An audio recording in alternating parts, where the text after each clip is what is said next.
Let's do some logistics before we get more into dates so that we can bolt this down. But we have two important dates that we need to set down. So one is a date and one is a time and a day. So what I would like to do in this class is have review sessions every couple weeks. So about bi-weekly. If you guys need weekly, if that starts to make sense that we've got a lot going on, we're getting close to a midterm, we'll do that. I sent out a link to all of you. And good job in getting into class. I saw you on the list. So if you're still waiting to get into class, just keep your eye on the positions. But I sent out a link and it had a Slack page link that's designated to this class. And there is one channel that I added in its review session. You can ask general questions on that. You can ask each other. So sometimes I say something and some of you know what I meant to say. And you can do a clarification for the rest of the class. And I think that's okay. So I'd like you guys to answer each other's questions on Slack. Ask questions, answer questions. I'm going to ask the TA. She's going to be in on Monday to introduce herself. But I'm going to ask her to manage a lot of that as well. And periodically, I'll jump on Slack and answer some questions. So I love when I see a question, I see an answer, and then I just give a thumbs up. Yeah, that's right. So that's exactly right. So there is a channel on there for review sessions. And so before the review session, and I would say the deadline is like 5 minutes before the review session, add questions in there. So what I like to do is have an unstructured class setting. So we might do it in class. I'll kind of aim for that. But if we have to do it on Zoom or something like that, we can make that work. So I like using the board, but really I like you guys just to ask a bunch of questions. I look through the questions and I try to organize at least some form of informal lecture on the spot. So a lot of times what I have done in the past is kind of just ask you questions as we go. And you start to figure out like the order of the questions. It could have been streamlined. I could answer this question and this other question is a subset of the other question. So if I can see all the questions, then I can kind of tailor something on the fly. So you'll add questions to the review session channel. What we need is a time that we do this. And I suggested sometime after 5:30 because then I can get a rhythm. And so it would be nice if I could do something hybrid out of the room for those of you that want to come in and interact. You'll get more out of it. And then also Zoom for those of you that might have to quarantine, you're out of town, so on and so forth. So I find that those sessions can be one of the more important aspects of this class, of all the classes. So I suggested sometime after 5:30, meaning right around 5:30 is pretty good for me. I don't like to do it too late because I like to eat dinner, I like to hang out in my house, do the things that normal people do. So, if I can be out of here by 7 o'clock or 7:30, that's pretty good. So what we really need first is a day. So let's start with the obvious choice, Saturday. Okay, that doesn't make any sense. Friday doesn't make any sense either. There's no way I'm doing a 5:30 review session on Friday night, and you don't want me to. So Monday kind of sucks too, so for obvious reasons. So it's Tuesday, Wednesday, or Thursday seem pretty good. How many are opposed to Thursday at 5:30?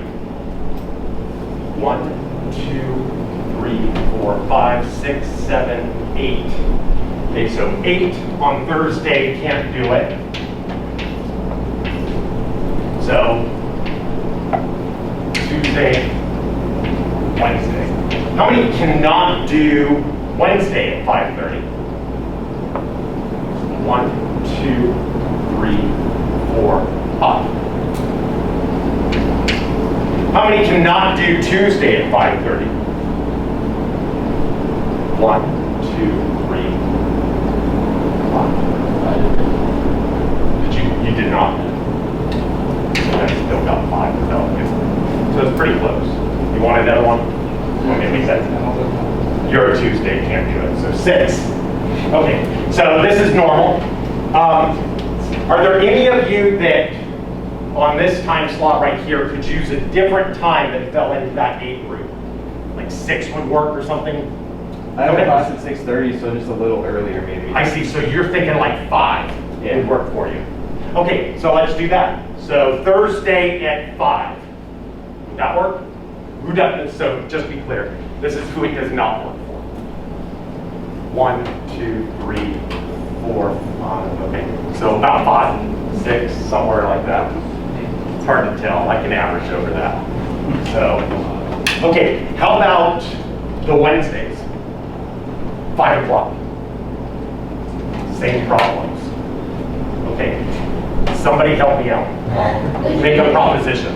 Can we do like a one to meet, like send email on when to meet, and want to show up the time that you want? It won't work.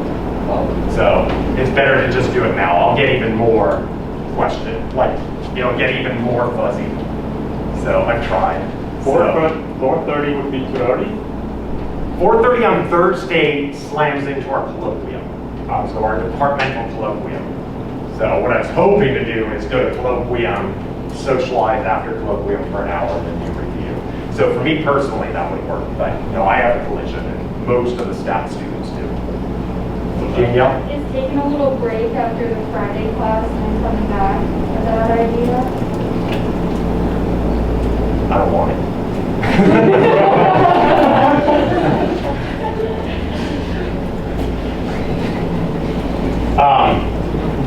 How about on Wednesday? Anybody have a proposition for Wednesday? My Wednesdays are pretty open. Danielle, I'm entertaining it. So, anybody have a proposition for Wednesday solving the problem? So there were 5 of you that said you couldn't do it. Yeah, I cannot do that because I should teaching at 5:30 here. I see. Yeah, gotcha. How about Tuesday? Anybody have a fix on Tuesday? You want to do Wednesday right after class. The trouble is I can't get a room. So that's the big constraint with that. So all of our classes are pretty packed. I don't know for sure.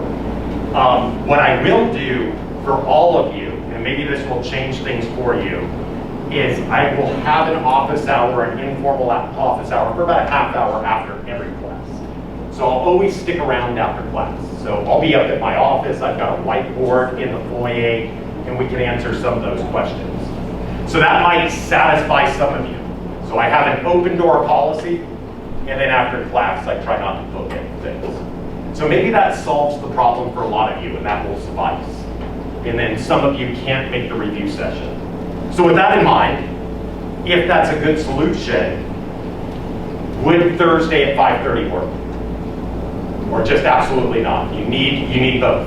Okay, got it. Yes, we'll satisfy you. So, Steve, Typically don't record the review sections, but you can maybe record them and send them out for people to make them. I could do that. So, okay. So, please. Like Tuesday at 5, we get 3 less people from conference on Tuesday. Yeah, you're right. So, okay, so if I did that, Stevens proposed I record the review sessions. What I'm gonna do is I'm gonna take them down at the end of the semester. Why? Because I answer all the homework questions for you.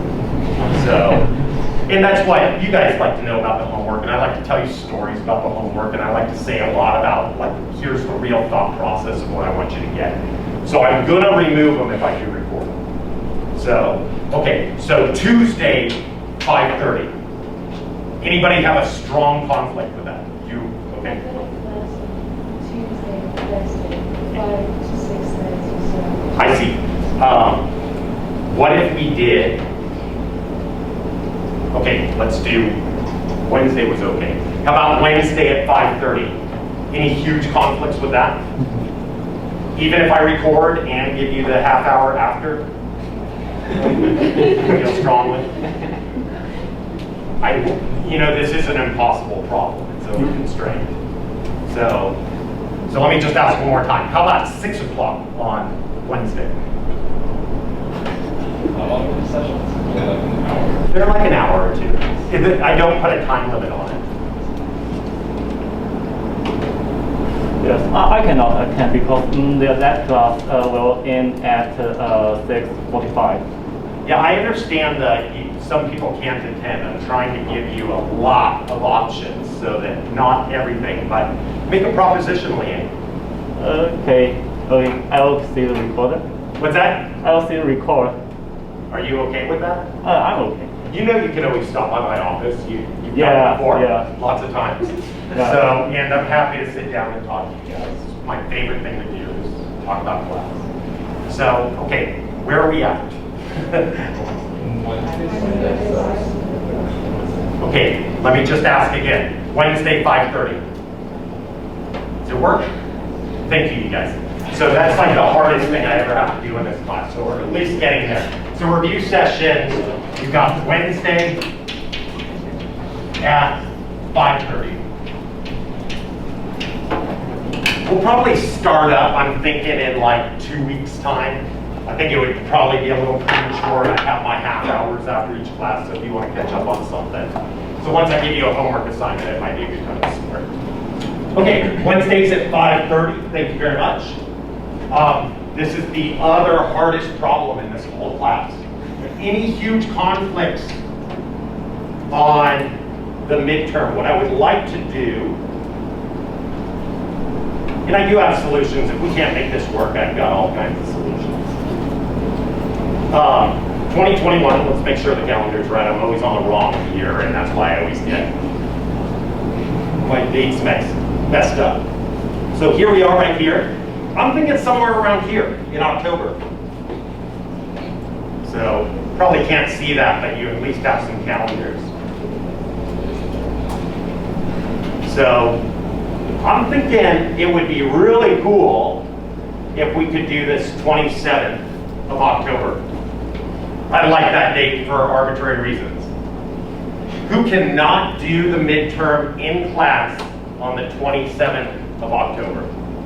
It's a Wednesday. I prefer not to hit you with a Friday midterm. So I don't know if it matters, but Wednesday seems reasonable. Then you can ask questions on Monday and Tuesday. That's when everybody flocks. So Wednesday, the 27th works? Excellent. Thank you.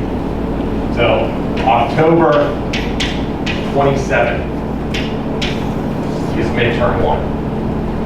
So make a note in your calendar. I'll put this up on the web page, modify the syllabus a little bit, and there you have it. So again, if you guys need anything, just let me know. But ask each other too, work together. So this is a class where you can work together on problems. The only thing I ask is that you turn in original work at the end of the day. So you don't cut and paste somebody's code, that sort of thing. So you don't write down exactly the same wrong answer as somebody else. That's when I always notice it. So scribble, scribble, scribble, scribble, wrong, wrong, wrong, wrong, wrong. I can tell, you know, and my TA will be able to tell. So don't do that. Build in the time. Try to digest these problems. If you need help on them, that's normal. So, but struggle through it. Struggling is learning. So it's that straining your brain sort of thing that builds new neural pathways. So I'm pretty sure that's how it works. So the struggle is learning. So do that. Okay. Enough of that.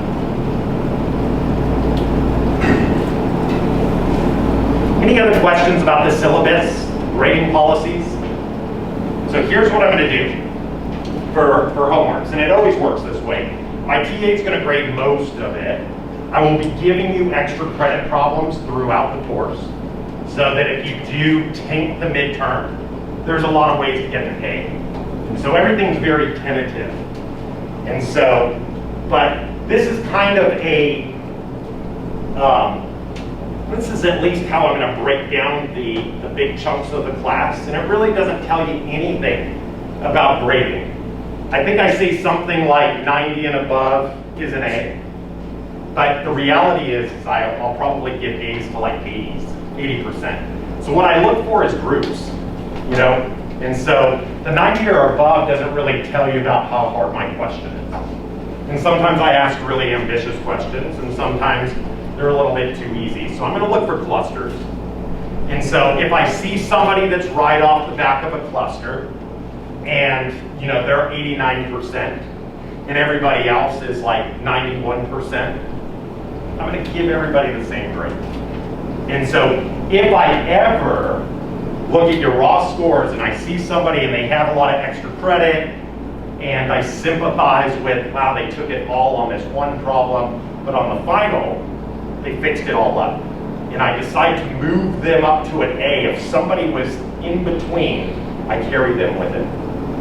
So it's in your best interest to help each other out because of that. So everybody help each other out, move everybody up, and everybody will do well. Now the homeworks are a little bit, it's practice. Homework is always practice. So here's my grading scheme on a homework. On a problem, you can score one of 3 scores. You can get a -1 on a problem. So homework scoring. Here's what it means. So a -1 means you made a trivial error, and it's easy to fix. And it would have been hard to recognize, but your answer kind of makes sense. Just have some small little error in there. So small error. It's an indicator to you that you made a small mistake. Don't worry about it. A -1 will never impact your grade. So there's too many points to be gotten in all these other places. With the clustering effect, -1 won't do anything. And so if you get a -1 and you don't like it, you can come and see me, and sometimes I'll even give it back to you if you're really like, I need my point back. It's going to stress me out for the rest of the week. So, and I'll usually give you 1 point back. And usually most people say, I don't really need it back. So I just wanted to talk about it. So if you need a counseling session over a -1, I'll give it to you. It's fine. So, but they're just small errors and indicators. So sometimes if you make a graph and I don't like the graph, so let's say you're looking at discrete data, and you connect it all with a line and you don't say where the data points are and you don't tell, I'm gonna mark that off -1. So that's not a good presentation of the data. So that's probably the most common -1 I get on homework 0, is don't like your graph. So put a little bit of thought into your graphs when you plot things out. -2 means that it's easy to fix the problem, but you should have recognized that there was an error.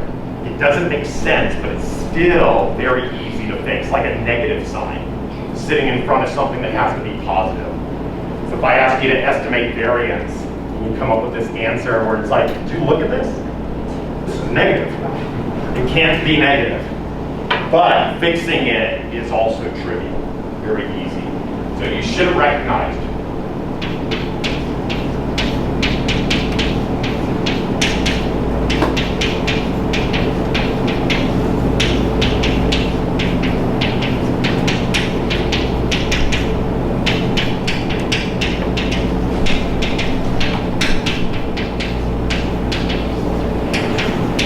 But it's as easy to fix as that one. But you should have known. And so that's a learning experience. So again, these don't really ding up your grade any. So you should be able to get close to that full 30%. -3 is a totally different thing. So -3s, I mean, it's totally wrong.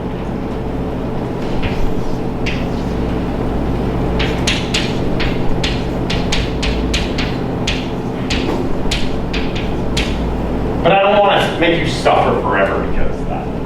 So I'll give you a little bit of an indicator. This is a totally wrong answer. You need to fix this up. So let's say you're transforming a random variable and you totally mess it up. We can't follow your math. It doesn't make any sense. You need to go review and study the material. So there's something foundational that's just all messed up. It doesn't hurt your score too much. So if you collected on a homework set of, let's say, 6 problems, 3 -3s, you have failed that assignment, but you got a 91% on it. So you almost had all the points And I do tabulate this in my grade book. So I look at how you've incurred the errors. And so a whole bunch of -3s all the time, you're getting ready to fail the midterm. And so if you get a -3 sort of level error on a homework and you do it on a midterm, that's going to be almost all of the points out of that problem. So I score midterms entirely differently. So homework is for practice. You're supposed to take it seriously, put in your effort, but I can tell if you're practicing. And so that's what's telling me. If you don't practice and then you do poorly on a midterm, I don't have a lot of sympathy. So if you are practicing, however, and you just had a bad day, I sympathize with that. That happens. So if you're seeing these, you've got a problem. There's one other score, -10 on a problem. This is because you didn't do it.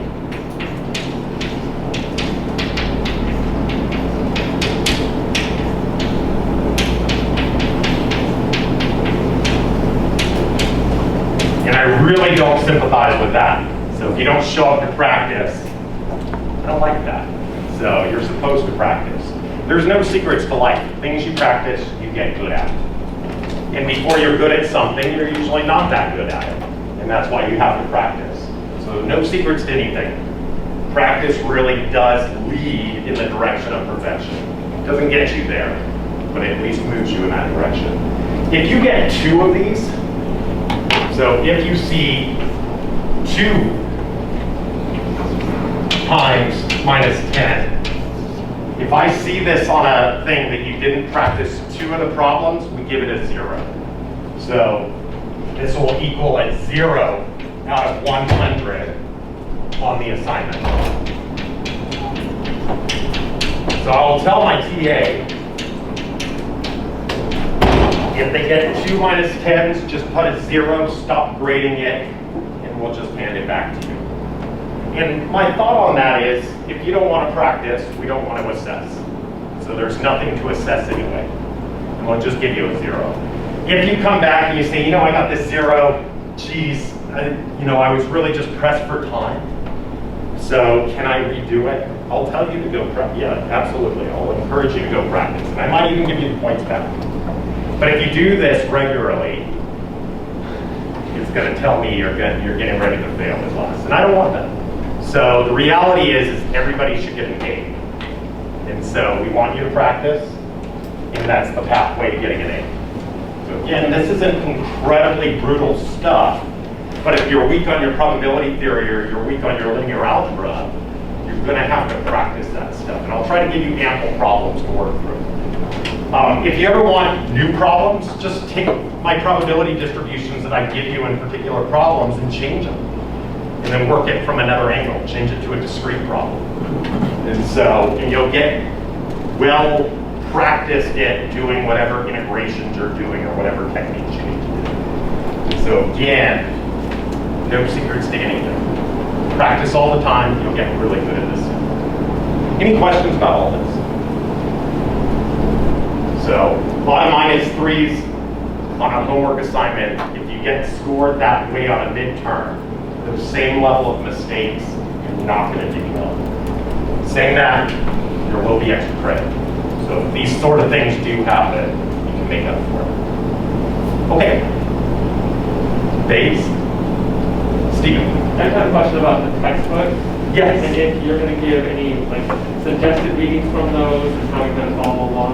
There are a couple problems that do come from textbooks. For instance, I have a problem associated to this textbook, with this textbook right here. This is Peter and Lee.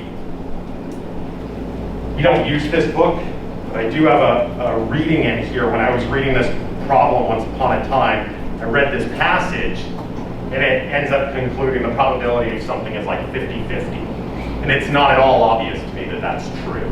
And so I rephrased that problem for you out of this book, and I asked you to work through and show what they're claiming is approximately right. Actually, it turns out it's not exactly right.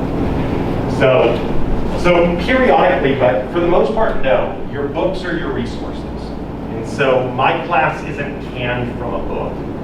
So we're writing our own textbook for this, and I might share those notes with you as I start formalizing them. But this class is fairly original.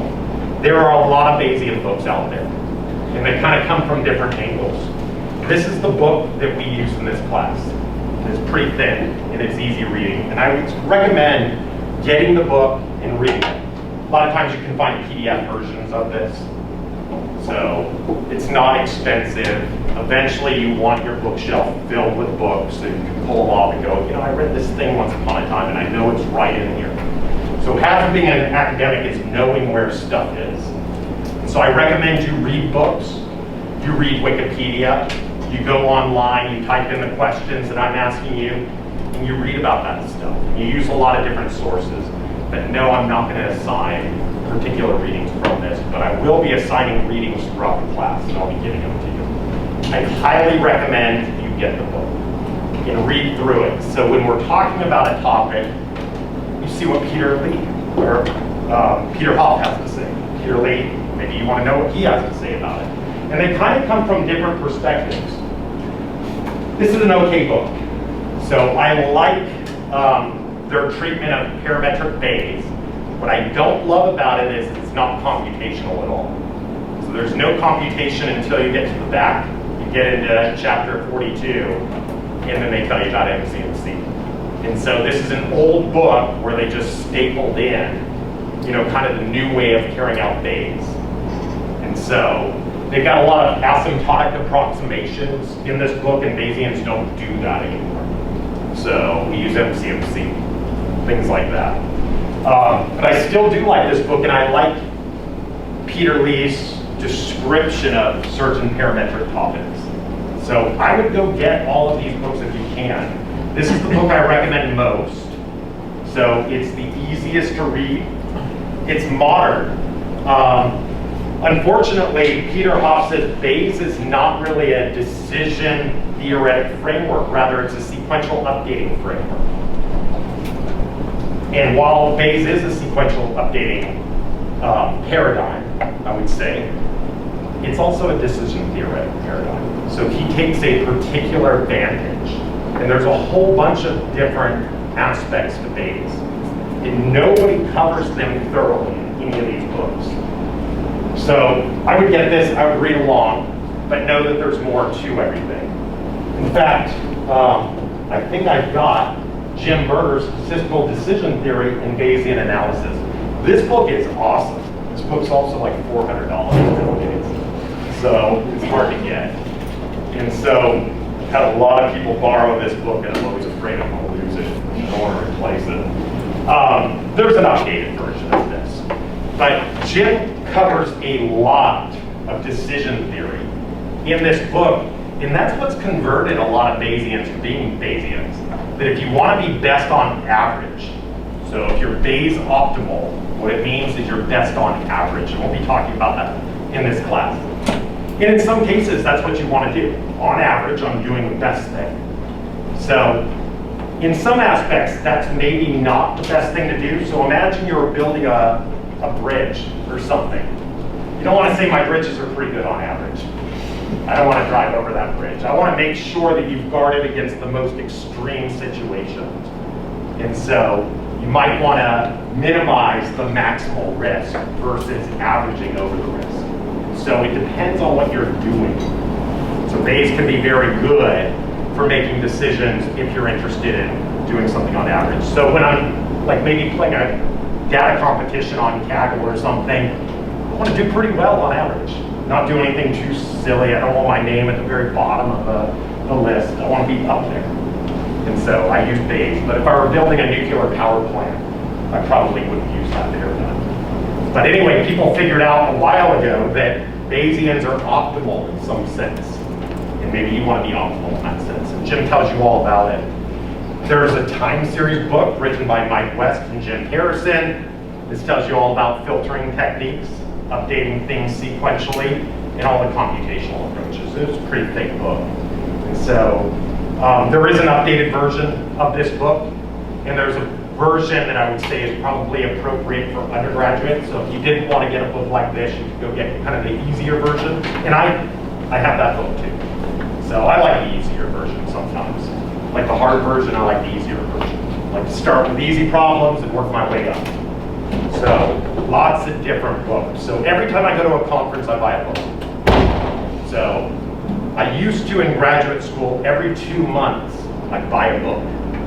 So why? Because I wanted a bookshelf full of statistics books. So they're not all from classes. So there are a lot of books out there. I'll say this book right here is probably the most popular book out there. So this is written by Andrew Gelman, John Carlin, Al Stern, and Don Rubin. And there's an updated version of this book as well. This is the book that I learned out of in graduate school. This was my first Bayesian book. And some people will refer to this as the Bayesian Bible. So for whatever that means. But it's actually a terrible learning book. And the reason why is you've got these 4 authors. There's a 5th author on the new version of this. And they take a bunch of their case studies and they kind of explain what they did in their case studies or in their papers. And it's kind of this real practical sort of thing that's going on. The trouble with it is it's not sequential at all. The topics aren't organized in any particular way. So you might be on page 73 and it's like, and we're going to discuss the Bayesian p-value. Believe it or not, there is something called that. And we're going to cite page 473 in this book. So it jumps all over the place. So it's not something you can sit down and read, but it's an excellent reference. So if I see something that somebody's done in some manuscript that I'm reading, I'm like, I'm not completely familiar with this off the top of my head. They didn't go into it. I'm going to grab this book, look up the topic, and read about it in a case study context. And it's going to familiarize that topic. I recommend everybody has this book. So again, it's not a good just sit down and read it, but it is excellent for referencing. So, and I cite this book all the time, and a lot of people will cite this book because it's very comprehensive. So I would buy this book, and I would buy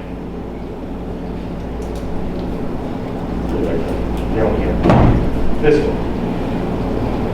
So, and I'll put there's a note on the webpage about this. I think I cite this one, and I'll put a reference to this as well. So if you want to be a hard-hitting Bayesian, have this on your shelf. Everybody does. Every Bayesian I know has this book. Okay. And there's a lot of books. So some decision theory, some from sequential updating vantage points, different perspectives. This is a very decision theoretic book. This is Christian Robert's book. And so the way he proves things and the way I prove things tend to be extraordinarily different. Anyway, so very theoretical. But that's good. Yes, please. I have a question on how the homework is submitted. Do we print it out and bring it in, or is there like an online session? That's it. Okay. You old school, print it out, and I can hand it to my TA. I like to hold these things. If you submit it to me electronically, if you're out for a conference, we'll print it out. But I really, really would not want to print out 50 homeworks. So it'll take up hours. So yeah, just print it out. We'll write on it, we'll hand it back to you. So if you've got an electronic copy, if you've LaTeX it, you'll always have that copy, those solutions. I recommend that as well. Any other questions? Yes, please. You can. So the question was, can you handwrite your assignments? Yeah, you can. Make sure it's really neat. So don't do, I really hate this, scribble. Somebody writes a solution, they scribble out, then they kind of write in the margin. That's fine. I do my homework like that as well. I do problems like that as well. And then I write them up nicely. And so don't show us your rough draft. So if you have time to LaTeX it, I prefer that because it's better for you, but I totally understand that sometimes you can't do that. Okay. So you won't be credited or dinged if you handwrite your stuff or if you LaTeX it, but whatever's better for you is what I'm going to always recommend. Okay. Academic honesty. So say something about Bayes in a second. Academic honesty. There's an office on campus that if you are caught doing something blatant in this class, say I give you a take-home midterm and I get 2 sets of solutions that are exactly the same, you're gonna get turned in. So if it's something minor, like you cite somebody or you plagiarize something, you say, here's my definition, and you don't cite the source, I'm probably just gonna write on your homework, please see me, and I'll have a conversation with you about it, because I don't want you to get in trouble down the line. So I'll try to show you what the correct principles are. You're not gonna get turned in for that, but I will have a conversation. So try to keep everything on the up and up. I don't think there's too many opportunities to do anything too brazen in this class. I'll try to keep it that way. So if I do a take-home midterm, I'm not gonna say something like it's closed book, because I already know that there's a problem with that. It doesn't make any sense. So if it is, a take-home midterm, if we get to that point, you just can't talk to each other. So that you can use all the resources at your disposal. Okay, let's talk about Bayes. Anything else?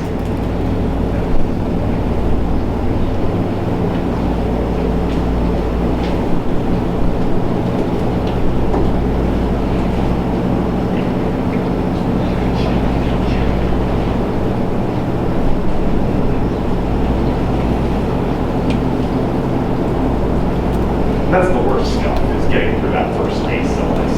So now it's behind us. Bayes is increasing in popularity.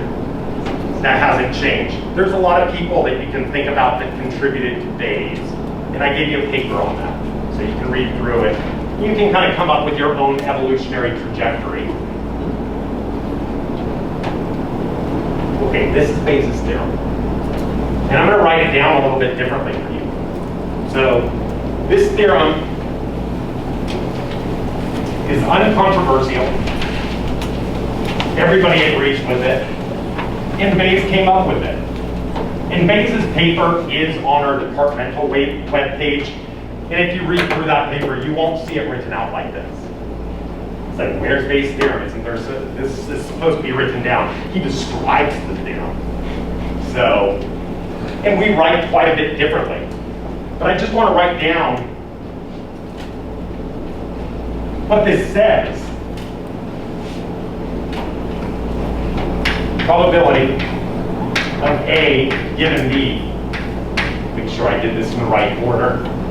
This is equal to the probability of B given A times the probability of A divided by the probability of B.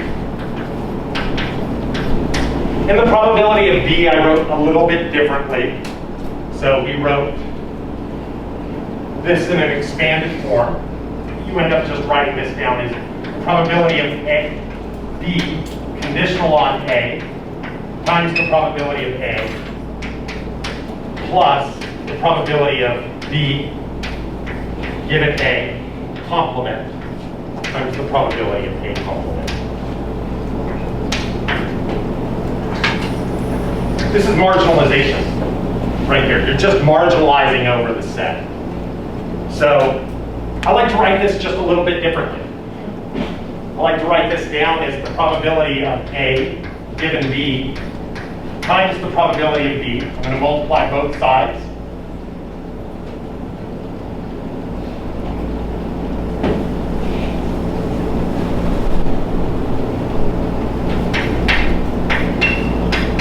By the probability of B. This is the probability of B given A times the probability of A.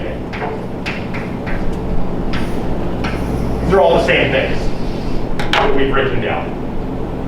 And the question is if this rule makes sense to you, that's the exact same thing because I just multiplied both sides by the probability of B. The question is does this make sense to you? Is this an intuitive rule?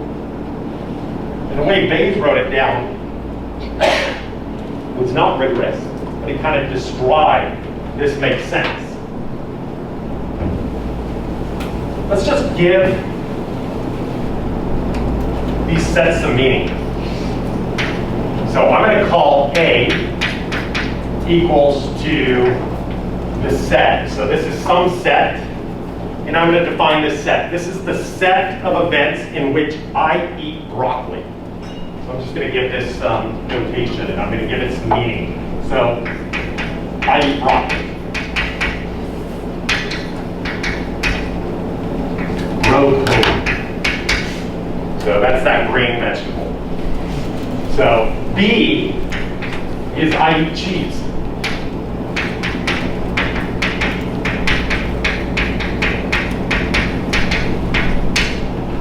So something for the vegetarians and something for the non-vegetarians here.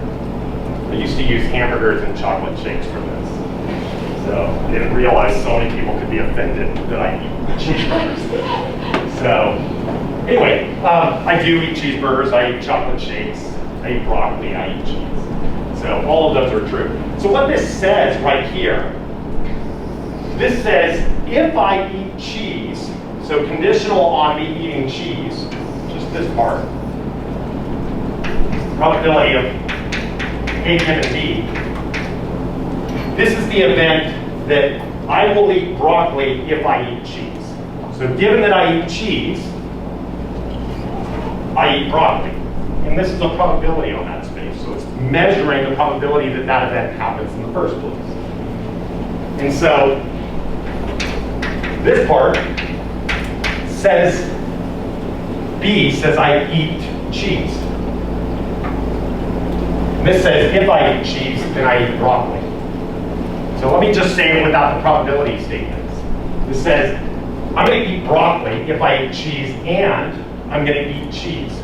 You might see what I did right there. I just used the word and mathematically, I meant that as a probability, as a multiplication. And so when I say and, I always mean multiply. So you can kind of make sense of this for yourself. So let's say I say something's going to happen with probability a half. And the probability of that thing even happening is a half. So what's the probability of the total thing happening? It's 1/2 times 1/2 if they are independent.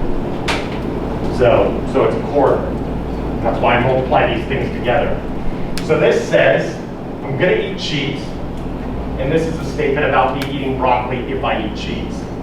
So what does that really say? It says I eat both of them. So this is the probability statement of me eating both things. This is just the probability of me eating broccoli and eating cheese. And that's what that is. It's the joint probability of both of those things happening. In this other statement, probability of me eating cheese if I eat broccoli and I eat broccoli is the exact same statement. It's just flipped around. So this says if I eat broccoli, I'm going to eat cheese and I'm eating broccoli.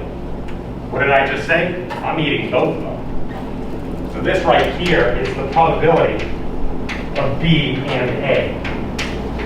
And the ordering of this doesn't matter. We call that exchangeability. That I can exchange these things.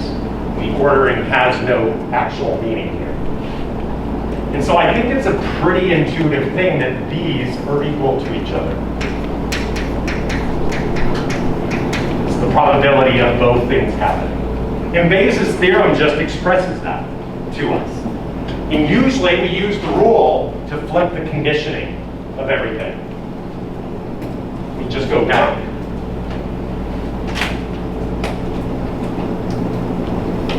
So this is just used to flip over the conditioning.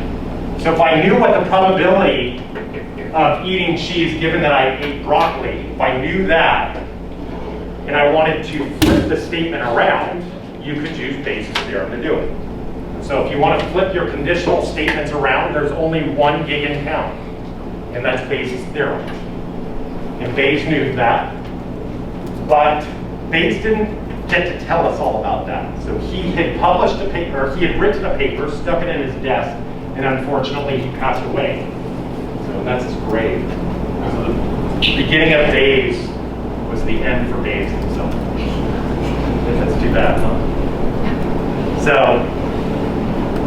I've got this excerpt that says, "Dear Sir, read December 23rd, 1763." So that's the moment, 1760s, in that timeline. They're always referencing Bayes' original paper. "I now send to you an essay which I found among the papers of our deceased friend, Mr. Bayes, and which in my opinion has great merit and well deserves to be preserved. Experimental philosophy, you will find, is nearly interested in the subject of it, and on this account, there seems to be particular reason for thinking that a communication of it to the Royal Society cannot be improper." And I love this part, this is my favorite part. "That your inquiries may be rewarded with many future successes, and that you may enjoy every valuable blessing is the sincere wish of, Sir, your very humble servant, Richard Price." It brings a tear to my eye. So I always hope somebody will write me a letter with this as the closing. It doesn't happen anymore. Times have changed. So, but that's just kind of awesome. You know, he conveyed it, and the language that he uses is quite a bit different than the language we use today. So when he said experimental philosophy is nearly interested in it, I think what he means is they're interested in it, and we use it all the time. Bayesians use the rule a little bit differently. So instead of using the summation sign, if what I'm marginalizing over is continuous, I change my summation sign to an integral. So I use these probability statements, but I can apply this to density functions, things like that. And instead of summation, I integrate, as we learned in calculus. And so Bayesians usually write something like this down. And I'm going to come back next time and I'm going to start up with this and talk about this rule and what the exact notation is. But there's a likelihood function and there's a prior. And ultimately, the denominator, the thing that we're marginalizing over theta, we're averaging out theta. This thing in the very bottom right here is a probability statement about the data itself. It doesn't have theta in here. So when I integrate over theta at the bottom, theta's gone. Just like in our probability statement that we wrote down when we marginalized over b and b complement, we got rid of these in the denominator. And so Bayes' theorem is just the product of two functions. And that's what it always is. It's the likelihood, and I have to tell you a little bit about likelihood functions, times the prior. Now I want to just say those are very important things, both of them.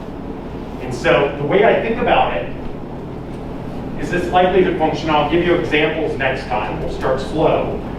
But a likelihood function is really telling you the joint relationships in the parameters. So if theta in my case was a vector of parameters, it's showing the joint relationship between all of those parameters. And the prior is acting as a penalty on things. And the way you penalize things does matter. So there's two good things that Bayes does. Is it has all the joint relationships between all the parameters that you're measuring, and then it regularizes your space, i.e. it penalizes it. A lot of times we use penalties in statistics or in engineering or science, keep us off boundaries or something. But it's a good idea. And so Bayes has both of those things built in, and that's all Bayes does. Except they give you this added benefit where they define everything as a probability. So I'm going to come back next time, look at a few examples. We'll work through two examples. I think we'll work through the beta binomial example and the normal example to get our head around this. It's extraordinarily different from what other types of statisticians do. A lot of statisticians will marginalize over data spaces and try to infer the parameters, but what a Bayesian does is they apply Bayes' theorem to a likelihood function, flipping the conditionality around, and they interpret everything on the probability scale, which is at least intuitive maybe. You know what is big, you know what is small, which is probability. One is the biggest you get, and 0 is the smallest. So I think right now would be a good time to break. We'll come back next time, work through some examples, and build up. Thanks, you guys.